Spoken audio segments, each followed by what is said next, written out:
Sebanyak 2 wisatawan terseret gelombang pantai Parangtritis, Kabupaten Bantul, Daerah Istimewa Yogyakarta pada Kamis 30 Desember 2021. Satu orang dapat diselamatkan, sementara satu lainnya masih dalam pencarian.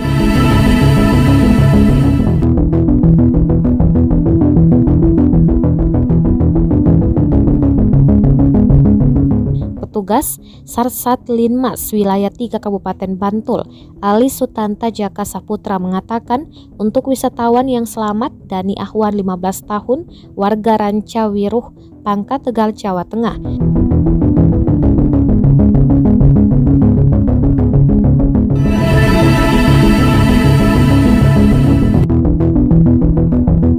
Sedangkan satu korban yang tenggelam dan hilang adalah Fati Abdi Musaki 13 tahun, warga Wanajaya, Cibitung, Bekasi, Jawa Barat.